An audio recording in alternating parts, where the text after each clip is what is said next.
ایک دن نا دار ارکم میں رسول پاک تھے تو باہر سے کچھ شورش ہوئی. حضرت بلال حبشی کہنے لگے حضور ایک نیزہ نہیں منگوا دیتے مجھے؟ ایک نیزہ. ساری دنیا حضرت بلال کو مؤذن رسول سمجھتی ہے اور ہیں بھی، لیکن حضرت بلال سب سے پہلے نیزہ بردار بھی ہیں.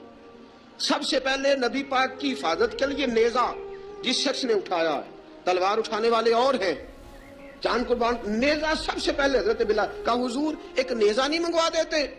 بلال کیا کرنا ہے؟ کہا یا رسول اللہ یہ کافر ہلکی پھلکی شرارت کرتے رہتے ہیں، ذرا میرے ہاتھ میں نیزہ ہوگا نا تو قریب کوئی نہیں آئے گا. یہ کرتے رہتے ہیں نا ہلکی پھلکی شرارت، باز نہیں آتے. نیزہ دے دیں گے نا تو قریب کوئی نہیں آئے گا. اب رسول پاک نے نیزہ دے دیا، منگوا دیا. اب حضرت بلال کے ہاتھ میں نیزہ ہوتا، رسول پاک کے آگے آگے چلتے، آگے آگے آگے آگے. نبی کریم صلی اللہ تعالی علیہ وآلہ وسلم دار ارکم میں جا کے تبلیغ کا کام شروع کرتے تو حضرت بلال دروازے پہ نیزہ لے کے کھڑے ہو جاتے. حضور نے فرمایا بلال تو ادھر کھڑا ہو گیا. یا رسول اللہ انشاءاللہ جب تک میں کھڑا ہوں اندر کوئی کافر آ نہیں سکتا، اندر کوئی نہیں آئے گا، میں محافظ بن کے کھڑا ہوں. حضرت بلال حبشی رضی اللہ تعالیٰ عنہ نے ہمیشہ، اور یہ نیزہ ہمیشہ پاس رکھا، بدر میں بھی، احد میں بھی، تبوک میں بھی، یرموک میں بھی، خندق میں بھی. جب نبی پاک نماز پڑھانے کے لیے کھڑے ہوتے تو حضرت بلال نیزہ نبی پاک کے آگے گاڑ دیتے. یہ سترا بن کے اب کوئی آگے سے گزرے گا تو اسے تکلیف نہیں ہوگی، گناہ نہیں ہوگا. حضور کے آگے رکھ دیتے. ایک کونے میں، حرم شریف کے کونے میں بیٹھ کے رسول پاک رو رہے ہیں. جناب صدیق اکبر نے کہا حضور کیا ہوا؟ فرمایا ابو بکر سوچ رہا ہوں خدا اگر مجھے پیسے دے تو میں بلال کو خرید لوں، اگر رب پیسے دے تو خرید لوں، سوچ رہا ہوں. جناب ابو بکر صدیق گھر گئے، گھر جا کے حضرت عباس کو بھیجا، کہا امیہ میرا مخالف ہے، مجھ سے وہ بات نہیں کرے گا، آپ جائیے، آپ جا کے کہیے بلال کو بیچ ڈالے. حضرت عباس نے جا کے کہا بلال کو بیچ دو. کہنے لگا میری قیمت بہت زیادہ ہے، 50 دینار کا میں نے خریدا ہے اور میں منافع لے کے بیچوں گا. حضرت عباس نے آ کے جناب صدیق اکبر کو بتایا تو ابو بکر صدیق فرمانے لگے چل مجھے ساتھ ہی لے جا، دیکھ لیتے. پہنچے، جب ابو بکر صدیق کو آتے دیکھا نا تو چڑھ گیا. کہنے لگا ابو بکر اگر تو بلال کو خریدنا چاہے تو وہ جو تیرے پاس رومی غلام ہے وہ مجھے دینا پڑے گا، 2 لونڈیاں اس کے ساتھ دینی پڑیں گی، اور یہ 50 دینار کا ہے، میں تجھ سے 2000 دینار لوں گا. 50 دینار کا ہے، 2000 دینار لوں گا. حضرت صدیق اکبر رضی اللہ تعالیٰ عنہ نے فرمایا مجھے منظور ہے، مجھے منظور ہے، منظور ہے مجھے. ابو بکر صدیق نے وہ تینوں غیر مسلم غلام لیے، 2000 دینار لیے. حضرت عباس نے بھی کلمہ نہیں پڑھا تھا. کہنے لگے ابو بکر تو کامیاب تاجر ہے، کیا کرنے لگے ہو؟ حضرت ابو بکر صدیق کہنے لگے آپ نے بھی کلمہ نہیں پڑھا، آپ کو اس سودے کا پتہ نہیں، آپ ابھی اس لذت آشنائی سے واقف نہیں، آپ نے بھی یہ ذائقہ چکھا نہیں، آپ ابھی اس راہ سے گزرے نہیں، آپ کو پتہ نہیں یہ بھی ایک ذائقہ ہے، یہ بھی ایک سودا ہے، یہ بھی ایک لذت ہے، یہ بھی ایک گہرائی ہے، یہ بھی ایک مزہ ہے، اس کا بھی آپ کو علم نہیں، آپ نے کلمہ نہیں نہ پڑھا. محبت کو سمجھنا ہے تو نہ سے خود محبت کر، کنارے سے کبھی اندازہ طوفان نہیں ہوتا. فرمایا ابھی تو راہ گزر میں ہے، کہتے مقام سے گزر، ابھی ذرا آگے چلیں گے نا، جب آپ کلمہ پڑھیں گے تو آپ کو پتہ چلے گا. حضرت سیدنا بلال حبشی کو لینے کے لیے صدیق اکبر پہنچے، 2000 دینار، 3 غلام پڑھے لکھے سیانے سمجھدار. جب دیے نا تو امیہ کھل کھلا کے ہنسا، کہنے لگا ابو بکر بڑے گھاٹے کا سودا کیا تو نے، ابو بکر تو نے بڑے گھاٹے کا سودا کیا ہے. یہ پڑھا لکھا مجھے دے کے جا رہا ہے اور یہ ان پڑھ تو لے کے جا رہا ہے، یہ خوبصورت رومی غلام دے کے جا رہا ہے اور یہ حبشی کالے رنگ کا تو لے کے جا رہا ہے، اور 50 دینار کا غلام 2000 دینار میں تو لے کے جا رہا ہے. اتنے گھاٹے کا سودا، اتنی بڑی نادانی. حضرت جناب سیدنا صدیق اکبر رضی اللہ تعالیٰ کہنے لگے امیہ تو کافر ہے لیکن تو نے ابھی بھی پیسے تھوڑے مانگے ہیں، تو نے بلال کا رنگ دیکھا ہے، میں نے مصطفیٰ کے عشق کا رنگ دیکھا ہے. فرمایا تو ابھی اس کے رنگ میں الجھا ہوا ہے اور میں جو اس کے باطن کا حسن ہے وہاں تک پہنچ گیا ہوں. حضرت سیدنا بلال حبشی رضی اللہ تعالیٰ عنہ ساتھ کھڑے. ابو بکر صدیق رضی اللہ تعالیٰ عنہ نے ارشاد فرمایا اگر میں یمن کا حکمران ہوتا، یمن کا بادشاہ ہوتا، اور تو مجھے کہتا کہ بلال میں تب دوں گا جب تو مجھے یمن کی حکمرانی دے گا، فرمایا میں تجھے یمن کی حکمرانی بھی دے دیتا لیکن بلال کو ضرور خرید کے لے جاتا. حضرت بلال حبشی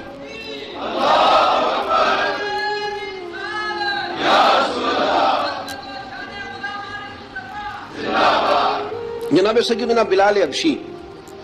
حضرت سیدنا ابو بکر صدیق فرماتے ہیں جب میں بلال کو لینے گیا تو حال پتہ کیا تھا؟ ادھر دیکھیے گا، فرماتے ہیں کہ ٹانگیں اوپر کر کے نا، جس طرح آدمی رکوع میں بیٹھتا ہے اس طرح کر کے نا ٹانگیں، اور سر پھر زمین کو لگا کے اس طرح سجدے میں آپ جاتے ہیں، لیکن بالکل ٹانگوں کے ساتھ سر رکھ کے۔ فرماتے ہیں 4 بھاری چکیاں ریت پہ حضرت بلال تھے، ان کے اوپر چکیاں رکھی ہوئی تھی، اور فرماتے ہیں حضرت بلال تھوڑی تھوڑی حرکت کرتے تھے تو وہ چکیاں جسم کے ساتھ لگتی تھی نا، پارٹ ان کے، فرماتے ہیں زخم بن گئے تھے، خون نکلتا تھا۔ فرماتے ہیں میں نے وہاں سے جا کے حضرت بلال کو نکالا، پیسے دیے، لے کے آیا تو جناب بلال کہنے لگے جلدی جلدی چلو حضور کے پاس، ذرا جلدی جلدی چلو، در مصطفیٰ پہ جلدی کرو۔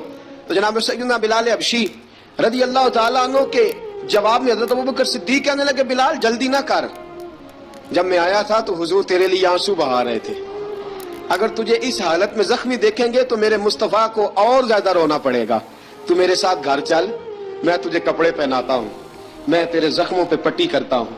حضرت ابوبکر صدیق مزاج شناسائے نبوت تھے نا، اور میں چل میرے ساتھ، میں ذرا تیری مرم پٹی کر لوں، میں ذرا تیرا منہ دھو ڈال لوں، میں ذرا تجھے کنگھی کر لوں، تو میرے ساتھ چل۔ جناب بلال فرماتے ہیں جب سے پیدا ہوا تب سے غلام تھا، کبھی کسی نے میرے کپڑوں کی فکر نہیں کی تھی، مجھے تو امیہ 4 دن روٹی نہیں دیتا تھا۔ فرماتے ہیں جب میں گیا ابوبکر کے ساتھ، ابوبکر صدیق نے ایک چٹائی بچھائی، صدیق اکبر چٹائی کے اوپر میرے ساتھ بیٹھ گئے۔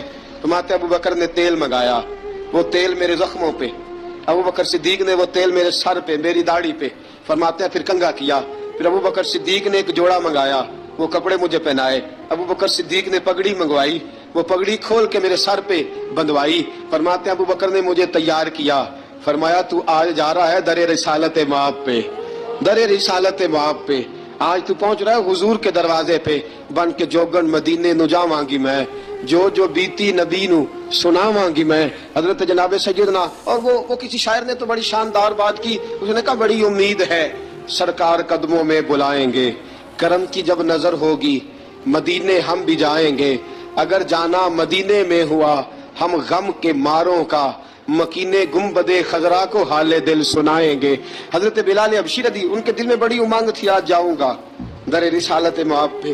ملا رومی لکھتے ہیں کہ جناب سیدنا صدیق اکبر نے سجایا سوارا، جناب بلال کے آنسو رکتے ہی نہیں، کہا باپ ہوتا ہے جو خدمتیں کرتا ہے، میں نے آنکھ کھولی تو باپ کا سایہ تو میں نے دیکھا ہی نہیں، اور فرمایا ماں تھی تو ماں جب بھی میں کام کر کے آتا تھا تو مجھے دیکھ کے میری اماں بس رو دیا کرتی تھی، 2-3 بہنیں تھیں، اور حضرت بلال فرمانے لگے ان بہنوں کو میں دیکھتا تھا تو وہ میرا حال دیکھ کے روتی تھی، اور جب وہ مجھے دیکھتی تھی تو میں رو دیا کرتا تھا۔ فرمایا ابوبکر میں نے تو یہ رنگ ڈھنگ دیکھے نہیں جو آج تو مجھے دکھا رہا ہے۔ جناب سیدنا صدیق اکبر رضی اللہ تعالیٰ عنہ بنا سوار کے نا حضرت بلال کا ہاتھ پکڑ کے سینے پہ رکھا، جناب بلال ہچکی لے کے روئے۔ حضرت ابوبکر صدیق نے فرمایا جتنا رونا یہاں رو لے، میں کائنات کے آنسو دیکھتا ہوں لیکن جب نبی کی آنکھوں میں آنسو دیکھتا ہوں تو دیکھے نہیں جاتے، فرمایا یہاں رو لے، حضور کے دروازے پہ جا کے تیری آنکھ میں آنسو نہیں آنا چاہیے، بہا جتنے آنسو بہا سکتا ہے۔ حضرت بلال حبشی بھی روئے، جناب صدیق اکبر بھی روئے۔ جب پہنچے نا دروازہ رسول پہ، حضرت سیدنا ابوبکر صدیق لے کے پہنچے، وہ بند کر دیا تھا نا حضرت بلال کو، بلال تو نے رونا نہیں، عشق ہوئے تے درد ہوئے تے ہائے نکلے، پھر کوئی نہیں رہندا جر کے۔ حضرت سیدنا بلال حبشی کو لے کے پہنچے در مصطفیٰ پہ، رسول اکرم صلی اللہ تعالیٰ علیہ وسلم نے ایک نظر حضرت بلال پہ ڈالی، جناب بلال نے یوں آنکھ ملائی تو سر جھکا لیا، وعدہ کیا تھا نا رونا نہیں، سر جھکا لیا۔ اب دوسری نظر نبی کریم صلی اللہ تعالیٰ علیہ وسلم نے جب اٹھائی نا حضرت ابوبکر صدیق کی طرف تو حضور نے فرمایا صدیق تیرا شکریہ، ابوبکر اللہ تجھے جزا دے۔ جب رسول پاک کی زبان سے یہ لفظ نکلے تو جناب صدیق اکبر نے ہاتھ اٹھائے، یوں ہاتھ باندھے جب رسول پاک کے سامنے تو سب سے زیادہ آنسو ابوبکر صدیق کے اپنے نکل گئے۔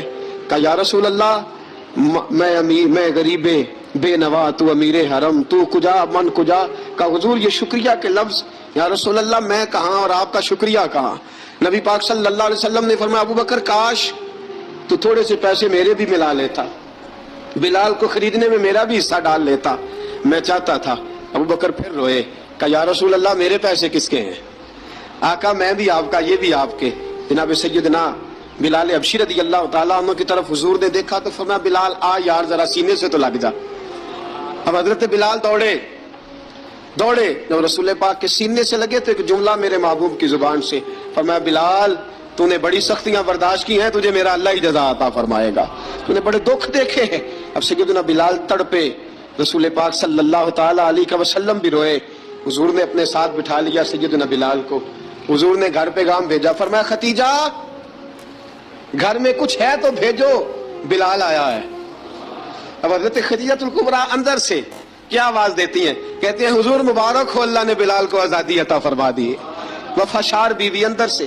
اب حضرت سیدنا زینب رضی اللہ تعالی عنہا میرے محبوب کی شہزادی، چھوٹی سی عمر ہے، ایک برتن کے اندر کھجوریں لے کے آئیں، ایک برتن میں کھجوریں۔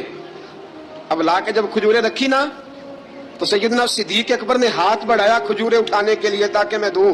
حضور نے فرمایا نہ ابو بکر، بلال پہلے دن آیا ہے، پہلے تو نے جتنی خدمت کرنی تھی تو گھر کر کے آیا، میری باری ہے۔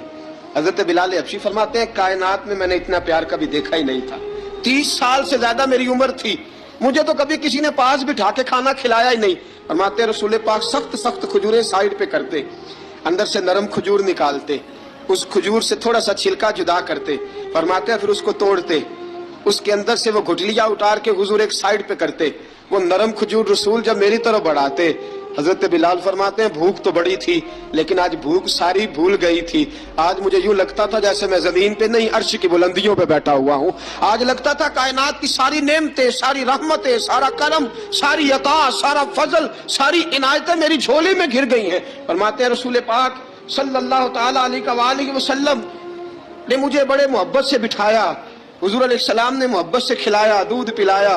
فرماتے بڑا پیار کر کے نا تو جناب سیدنا صدیق اکبر نے کہا حضور بلال کی ڈیوٹی کیا ہوگی، حضور بلال کی ڈیوٹی کیا ہوگی؟ حضرت بلال کہنے لگے حضور میں فارغ رہنے کا تو عادی نہیں، میں تو جفا کا آدمی ہوں، محنت کرنے والا، ڈیوٹی کیا ہوگی؟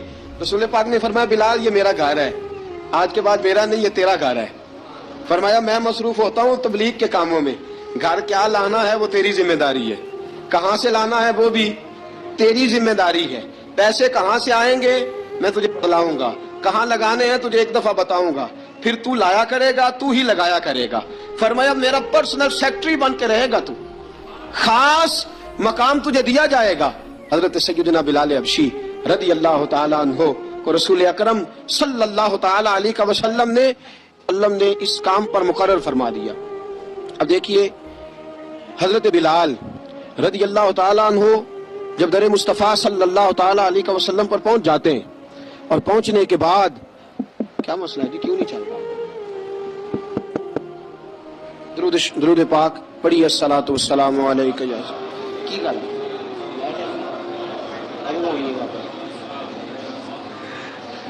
میں یہ گزارش کر رہا تھا کہ حضرت بلال حبشی رضی اللہ تعالیٰ عنہ کو رسول پاک نے یہ ڈیوٹی عطا فرما دی۔ اب پتہ کیا ہوتا، حضرت پردے کی آیتیں تو ابھی آئی نہیں تھی، حضرت بلال رضی اللہ تعالیٰ عنہ رسول پاک کے ساتھ نکلتے تبلیغ کے لیے، کسی کام کے لیے، سودا صاحب لاتے بازار سے، یہ مکے کے دنوں کی بات ہے، مکے کے دنوں کی سودا صاحب بازار سے لاتے۔ اب 4 بیٹیاں تھی حضرت خدیجہ الکبریٰ کی، گھر کے کام کاج ہوتے تھے، جب ذرا فارغ ہوتے دروازے پہ دستک دیتے، حضرت خدیجہ فرماتی بلال تو آ گیا ہے، وہ دستک سے پہچانتی ہے کہ بلال کے دستک ہے، بلال آ گیا ہے، کہا اماں جی میں سارے کام کاج باہر کے ختم کر آیا ہوں، گھر کا کوئی کام ہے تو ذرا مجھے بتاؤ۔ آپ فرماتی گھر کے کام ہے پر میں کر رہی ہوں۔ اب حضرت بلال گلنا شروع کرتے، یہ ہے محبت۔ آج اگر ہم کہیں خادم ہو بھی نہ تو بہانے ڈھونڈتے پھرتے ہیں فارغ ہونے کے۔ حضرت بلال فرماتے آپ نے چکی پیس لی ہے، گھر میں جھاڑو دے لیا ہے، بچوں کے لیے دودھ آ گیا ہے، بکریوں کا دودھ دھو لیا گیا ہے، ایک ایک کام پوچھتے ہیں۔ حضرت خدیجہ الکبریٰ فرماتی یہ بھی ہو گیا، یہ بھی ہو گیا، چکی رہ گئی ہے پیسنے والی۔ فرماتے ذرا دروازہ کھول دو میں پیس ڈالتا ہوں۔ حضرت بلال گھر کی چکی پیستے، گھر کے کام کاج۔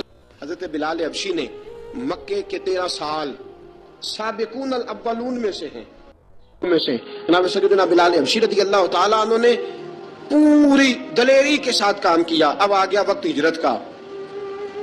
رسول پاک صلی اللہ تعالیٰ علیہ وسلم نے حضرت بلال کو فرمایا بلال تو ہجرت کر جا مدینے کی طرف، چلا جا۔ حضرت بلال نے عرض کی حضور میں غلام ہوں، خادم ہوں، ہر حکم ماننا میری ڈیوٹی ہے، لیکن ایک عرض کرنی ہے صرف۔ حضور نے فرمایا بلال کرو۔ کہا یا رسول اللہ آپ مدینے آئیں گے نا؟ آپ آئیں گے مدینے؟ رسول پاک صلی اللہ علیہ وسلم مسکرا پڑے، فرمایا ہاں میں بھی آؤں گا۔ کہا حضور بس ٹھیک ہے، بتائیں کب جانا ہے، بس اتنی سی بات ہے، آپ آئیں گے نا؟ حضور نے فرمایا آؤں گا۔ کہا ٹھیک ہے، بتائیں کب جانا ہے۔ سرور کون مکان سیاح لا مکان صلی اللہ تعالی علیہ وسلم نے فرمایا بلال یہ 16 مرد عورتوں بچوں پر مشتمل 16 لوگوں پر مشتمل یہ قافلہ ہے، اس قافلے کے اوپر تجھے میں امیر مقرر کرتا ہوں، تو ان کو لے کے جائے گا مکے سے مدینے 250 کلومیٹر کا سفر، 250 میل کا سفر۔ حضرت بلال حبشی رضی اللہ تعالیٰ عنہ قافلے کے امیر بن کے، سخت گرمی کا موسم، حضرت بلال کے ہاتھوں میں تلوار ہے، ایک ہاتھ میں نیزہ ہے، ایک ہاتھ میں تلوار ہے، تیر آپ نے پیچھے باندھ رکھے ہیں پشت پہ، اور آپ لے کے جا رہے ہیں، کبھی قافلے کے آگے، کبھی پیچھے، کبھی دائیں کبھی بائیں۔ وہ عورتیں اور بچے ذرا پریشان ہوتے تو حضرت بلال فرماتے پریشان ہونے کی ضرورت نہیں، ہمیں مصطفیٰ کریم نے بھیجا ہے، ہمیں نبی اکرم صلی اللہ علیہ وسلم نے بھیجا، میرا یقین بڑا مضبوط ہے، اور میں نبی پاک صلی اللہ علیہ وسلم نے بھیجا، فکر نہ کرو چلو۔ اب یہ قافلہ جا رہا ہے، حضرت بلال حبشی نے بخیر و عافیت سپہ سالار بن کر اس قافلے کو پہنچایا مدینے میں۔ اب مدینے پہنچا کے سارے لوگ مدینے والے مدینے میں لگ گئے اپنے اپنے کام۔ حضرت بلال پہلے دن ہی آ کے مدینہ منورہ سے باہر سرحد پہ کھڑے ہو گئے۔ کہا بلال ادھر کیا کر رہے ہو؟ کہا وعدہ کیا تھا یار نے آؤں گا دن ڈلے، نبی پاک علیہ السلام نے وعدہ فرمایا تھا میں آؤں گا، اب میرا تو کام ہے نبی پاک کا انتظار کرنا، استقبال کرنا۔ حضرت بلال روز انتظار کرتے، رسول پاک تشریف لے آئے، حضور حکم کیا ہے؟ فرمایا مسجد بنانی ہے، مسجد قباء بن رہی ہے، تو سب مزدوروں سے زیادہ کام حضرت بلال نے کیا۔ مسجد نبوی کی تعمیر شروع ہوئی تو سب سے زیادہ کام حضرت بلال نے کیا، مسجد بن گئی۔ اب جناب اذان کا معاملہ شروع ہو گیا، مسلمانوں کو نماز کے لیے کیسے بلائیں؟ ایک صحابی کہنے لگے حضور ہم اوپر آگ جلایا کریں گے، جب آگ جلے گی تو لوگوں کو پتہ چلے گا نماز کا وقت ہو گیا۔ ایک نے کہا ہم بڑی دف منگواتے ہیں، دف بجائیں گے، نماز کا وقت ہو گیا۔ حضور نے فرمایا جاؤ صبح فیصلہ کریں گے۔ رات سے صحابہ سوئے، حضرت عبداللہ ابن زید رضی اللہ تعالیٰ عنہ اور حضرت عمر فاروق رضی اللہ خواب دیکھتے ہیں، خواب میں کوئی اذان پڑھ رہا ہے، اللہ اکبر اللہ اکبر اللہ اکبر اللہ اکبر۔ اذان پڑھنی چاہیے نا؟ کیا خیال ہے آپ کا؟ اذان آنی چاہیے نا؟ میں ویسے معذرت کے ساتھ کبھی کبھی ایسا ہوتا ہے کہ جماعت کرانے لگے نا تو کسی سے کہنا تکبیر پڑھو تو ایک دوسرے کو کہنا شروع کر دیتے ہیں تو پڑھ تو پڑھ۔ میں اپنے استادوں کے پاس جب ہم پڑھتے تھے، حضرت اویسی صاحب رحمۃ اللہ علیہ کے پاس، تو ہم پڑھ رہے تھے، سبق تھوڑا رہتا تھا، دیر ہو گئی کلاس کو، تو ایک لڑکا آیا تو استاد کہنے لگے اذان پڑھ، کہنے لگا جی مجھے شرم آتی ہے۔ تو استاد فرمانے لگے یار میں تو بڑا بشرم ہوں، 40 سال ہو گئے اذانیں پڑھ رہا ہوں، تمہیں شرم آتی؟ بڑا بے شرم ہوں، 40 سال سے اذان۔ کہنے لگا نہیں جی وہ والا معاملہ نہیں۔ فرمانے لگے یار گالی نکالتے وقت شرم آنی چاہیے، کسی کو برے لفظوں سے یاد کرتے وقت، کسی کا گلہ کرتے وقت، غیبت کرتے وقت، چغلی کرتے وقت، جھوٹ بولتے وقت، دغا اور فریب اور فراڈ کرتے وقت شرم آنی چاہیے، تجھے اذان دیتے وقت شرم آ رہی ہے؟ یہ ہمارا حال ہے۔ اذان آنی چاہیے، مشکل کام نہیں، سیکھنی چاہیے۔ میرے نبی کریم صلی اللہ علیہ وسلم نے فرمایا جس نے 40 دن تک اللہ کی رضا کے لیے 5 وقت کی اذان پڑھی، 40 دن صرف، فرمایا اللہ اس کے پچھلے سارے گناہ معاف فرما دے گا۔ اور فرمایا قیامت کے دن سب سے لمبی گردنیں مؤذنوں کی ہوں گی، اذان دینے والوں کی گردنیں اور قد لمبے ہوں گے۔ یا رسول اللہ پھر؟ فرمایا وہ لائن بنا کے جنت میں جائیں گے۔ فرمایا جب مؤذن جنت میں جا رہے ہوں گے تو سب سے آگے آگے میرا بلال ہوگا، سب سے آگے آگے مؤذنوں کا قائد اور لیڈر میرا بلال ہوگا، حضرت بلال حبشی رضی اللہ تعالیٰ عنہ۔ اب اذان کوئی کہنے لگا یہ کریں، کوئی کہنے لگا وہ کریں۔ اب حضرت عمر خواب دیکھتے ہیں کوئی اذان پڑھ رہا، عبداللہ ابن زید خواب دیکھتے ہیں کوئی اذان پڑھ رہا۔ اب جب یہ آئے آ کے سویرے حضور کو خوابیں سنائیں، حضور اس طرح سے اذان پڑھی ہے۔ فرمایا جس طرح کی تمہاری خواب ہے نا اسی طرح میرے اللہ کی رضا بھی ہے۔ حضور اذان پڑھے گا کون؟ فرمایا بلال پڑھے گا۔ حضرت بلال کی آواز میں لکنت تھی، اشہد نہیں کہتے تھے، اشہد کہتے تھے، لکنت تھی۔ حضور نے فرمایا بلال کا اشہد بھی اللہ اشہد بنا کے قبول فرماتا ہے۔ لوگوں نے کہا حضور بلال اذان پڑھے گا؟ حضور نے فرمایا انشاءاللہ یہی پڑھے گا۔ حضور نے حضرت بلال کو اب اصحاب صفہ میں پڑھتے بھی تھے، باقاعدہ علم بھی حاصل کرتے تھے، نبی پاک کے پاس تعلیم حاصل کرتے تھے حضرت بلال حبشی۔ اب حضور نے فرمایا بلال یہ اذان کے لفظ ہیں تو اذان پڑھا کرے گا۔ جناب بلال حبشی کو اذان سکھا دی اور رسول پاک صلی اللہ تعالی علیہ وسلم نے فرمایا چڑھ جا مسجد نبوی کے ساتھ مینارے پہ، چڑھ جا ایک کونے پہ چڑھ کے اذان پڑھ۔ اب حضرت بلال حبشی رضی اللہ تعالیٰ عنہ نے سب سے پہلی اذان تاریخ میں پڑھی، سب سے پہلی اذان 2 مرتبہ حضرت بلال اذان نہیں پڑھ سکے جب تک رسول پاک موجود ہے. 2 مرتبہ. ایک مرتبہ تو مدینہ منورہ میں کسی وجہ سے حضرت بلال اذان نہ دے سکے. ایک مرتبہ تبوک سے واپسی پہ سو گئے. حضور نے فرمایا بلال تیری ڈیوٹی ہے ہمیں جگانے کی. حضرت بلال خود بھی سو گئے. سویرے جب اچھی طرح سے سورج چمکا تو رسول پاک کی آنکھ کھلی. حضرت بلال کو حضور نے آواز دی. جناب بلال چونک کے اٹھے. فرمایا تجھے کہا تھا جگانا ہے. یا رسول اللہ ساری رات جاگتا رہا, جب جاگنے کا ٹائم آیا تو سو گیا. میں نے کہا میں ذرا کمر سیدھی کر لوں. حضور بس لیٹا ہی ہوں تو آنکھ لگ گئی. ٹیک لگائی ہے بس میں نے, پتھر کے ساتھ آنکھ لگ گئی. حضور نے فرمایا چلو پڑھو اذان. حضرت بلال نے اذان پڑھی اور سورج چمکتے میں رسول پاک نے نماز ادا فرمائی. عزیز دوستو, حضرت بلال حبشی نے ہمیشہ اذان پڑھی, ہمیشہ. نبی کریم صلی اللہ تعالی علیہ وسلم کے صحابہ ایک دن حضرت بلال سے کہنے لگے بلال تو ساری زندگی اذان پڑھتا رہا, مزہ کب آیا اذان پڑھنے کا, مزہ کب آیا؟ حضرت بلال کہنے لگے ایک اس دن جس دن مجھے حضور نے اذان سکھائی تھی, بڑا لطف آیا تھا حضور سے اذان سیکھنے کا. اور فرمایا ایک اس دن مجھے مزہ آیا جب میں نے کعبے کی چھت پہ کھڑے ہو کے اذان پڑھی ہے. حضرت بلال فرماتے ہیں سارے کافر زمین پہ کھڑے تھے گردنیں جھکائے, اور میرے مصطفیٰ کریم جب کسوا نامی اونٹنی پہ بیٹھے تھے نا اور میں اذان دے رہا تھا تو میں آج بڑا راضی تھا. میں کہہ رہا تھا یا اللہ کیا بات ہے, آج تو نے میرے حبیب کو کتنی عزتوں سے نوازا ہے. ایک ہے گھر کے کام کاج کرنا, اور میں پہلے بھی حدیث سنا چکا, حضرت بلال حبشی خود بخود لوگوں سے قرضہ لے لیتے تھے. حضور کو تکلیف ہی نہیں, بخاری مسلم بتاتی ہے خود بخود قرضے لے لیتے تھے, خود بخود.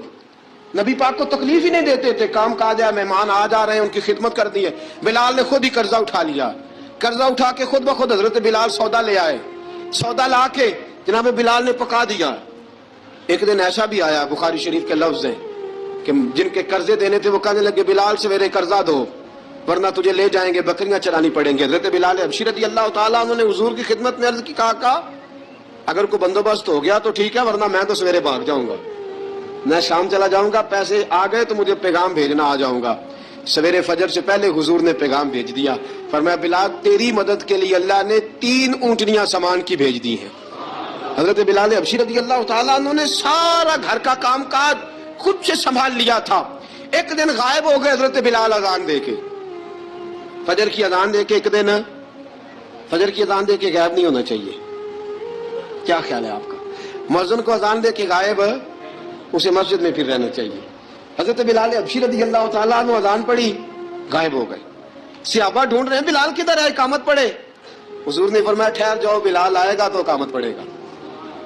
بلال آئے گا تو جلدی نہ کیا کرو مسجد میں, اگر 2-4 منٹ کبھی دیر ہو جائے نا نماز میں تو جلدی کوئی بات نہیں, اللہ کے گھر ہی آئے ہو نا, جلدی نہ مچایا کرو, اللہ کا گھر ہے, رحمت والی جگہ ہے. حضور نے فرمایا بلال آئے گا تو اذان پڑھے گا.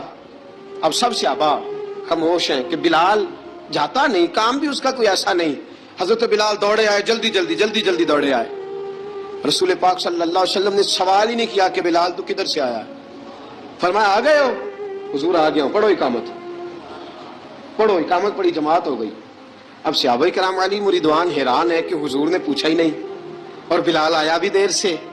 حضرت جناب سیدنا صدیق اکبر, جناب مقداد, جناب سلمان فارسی, چند صحابہ نا حضرت بلال کو لے کے, کون ہے بلال تو کدھر تھا؟ راز کی کوئی بات ہے جو بتاتا نہیں, کدھر تھا؟ حضرت بلال رضی اللہ تعالیٰ عنہ کی آنکھوں میں آنسو آ گئے, رو پڑے. کہ بلال کوئی گہری بات ہے, بتا معاملہ کیا ہے, روتا کیوں ہے؟ حضرت بلال حبشی رضی اللہ تعالیٰ عنہ فرمانے لگے جب حضرت خدیجہ الکبریٰ گھر میں چکی پیستی تھی, تھک جاتی تھی نا تو میں مدد کرایا کرتا تھا. کتنے دن بیت گئے, جب فجر کی اذان دینے کے لیے گزرتا ہوں تو حضرت فاطمہ الزہرا کے بچے روتے ہوتے ہیں. فرمایا میں نے حضرت فاطمہ کو گود میں کھلایا ہے, مجھے اپنے محبوب کی شہزادی سے بڑا پیار ہے. کئی دنوں سے حضور کی خدمت میں عرض کر رہا تھا یا رسول اللہ کو مہربانی فرمائیں. حضور نے رات پیغام بھیجا ہے سیدہ فاطمہ کو کہ بلال جب آئے تو پردہ کر کے اندر چلی جایا کر. حضرت بلال فرماتے ہیں اذان دے کے گیا تھا حضرت فاطمہ کے گھر, میں نے کہا محبوب کی بیٹی ذرا پردہ کر لے, تو بچوں کو دودھ پلا, میں تیری چکی پیس دیتا ہوں. حضرت بلال حبشی کی آنکھوں میں آنسو رو کے بتلاتے ہیں. فرمایا سیدہ طیبہ طاہرہ حضرت فاطمہ الزہرا, میرے حبیب نے پتہ کیا فرمایا؟ فرمایا جس نے فاطمہ کو راضی کیا اس نے تو مجھے راضی کیا. حضرت سیدنا بلال حبشی فرماتے ہیں میں نے چکی پیسی اور میں تمہیں کیا بتاؤں, میرے محبوب کی بیٹی نے مجھے بڑی ہی دعائیں دی ہیں. انہوں نے مجھ پر بڑا ہی اظہار محبت فرمایا ہے. فرمایا میں آذان سے لے کر جماعت تک لوگ تسمیاں رولتے ہیں, لوگ قرآن کی آیات کی تلاوت کرتے ہیں. آذان سے لے کر جماعت تک لوگ مختلف قسم کے اذکار میں مشغول ہوتے ہیں. فرمایا میرا ذکر سنو, میری تلاوت سنو, میرا وظیفہ سنو. میں آذان سے لے کر جماعت تک محمد عربی کی بیٹی کی خدمت کرنے چلا جاتا ہوں. رسول پاک صلی اللہ علیہ وسلم کی شہزادی کی چکی پیس کے آیا. حضرت بلال نے اس انداز میں, بدر کی جنگ لگ گئی, بدر کا مارکا, حضرت بلال کے ہاتھ میں تلوار ہے. کہا میں لڑوں گا, پورا پورا جہاد کروں گا. امیہ بن خلف جو بڑا مارا کرتا تھا نا, وہ دوڑ رہا تھا اپنے بیٹے کو لے کے. آگے کچھ صحابہ کھڑے تھے, وہ قریب سے گزرنے لگا. حضرت بلال نے فرمایا ذرا پکڑنا امیہ کو, یہ مجھے مارا کرتا تھا, ذرا پکڑنا, نہ جانے نہ دینا. امیہ کو صحابہ نے روکا. حضرت عبد الرحمن ابن عوف نے پکڑ کے ایک زور سے گھونسا مارا, ادھر جا کے گرا. حضرت بلال تلوار لے کے کھڑے ہیں امیہ کے سر پہ. کہا امیہ میں تجھے نہیں کہا کرتا تھا اللہ میرے مصطفیٰ کو بڑی عزتیں عطا فرمائے گا؟ میں تجھے نہیں کہا کرتا تھا کہ خدا ہمیں غلبہ دے گا؟ والذی ارسل رسولہ بالہدی ودین الحق لیظہرہ علی الدین کلہ. میں نہ کہا کرتا تھا کہ اللہ اس دین کو ہر دین پہ غلبہ دے گا, اور میں دیکھ اللہ نے ہمیں عزت دے دی, دیکھ تو ذلیل کر دیا گیا. حضرت بلال نے مارا, گردن اڑا دی. حضرت ابوبکر صدیق پیچھے دیکھ رہے تھے, دوڑے ہوئے آئے. کہا بلال مبارک ہو, بلال مبارک ہو, آج تو تیرے سارے بدلے پورے ہو گئے. حضرت بلال نے سجدہ شکر ادا کیا. میرے دوستو, بڑی باتیں ہیں جناب بلال کی کرنے والی. یہ وقت ساتھ نہیں نہ دیتا کسی کا, یہ رک جاتا ہے, یہ کہتا ہے کہ بس اب رک جاؤ, وقت ہو گیا آگے گزرنے کا.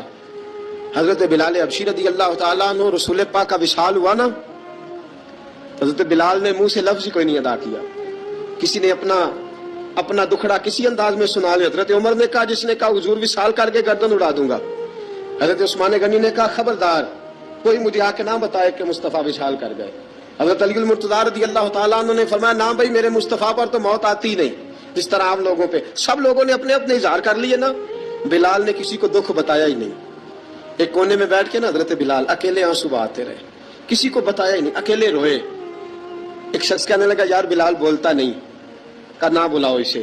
عصر کی نماز کا وقت ہوا نا, تو وہ بلال جو کعبے کی چھت پہ بغیر سیڑھیوں کے چڑھ گیا تھا, وہ بلال جو کعبے کی چھت پہ بغیر کسی سہارے کے چڑھ گیا تھا, اس بلال کو کہا کہ بلال چڑھ, ذرا آذان پڑھ, مسجد کی چھت پہ چڑھ جا.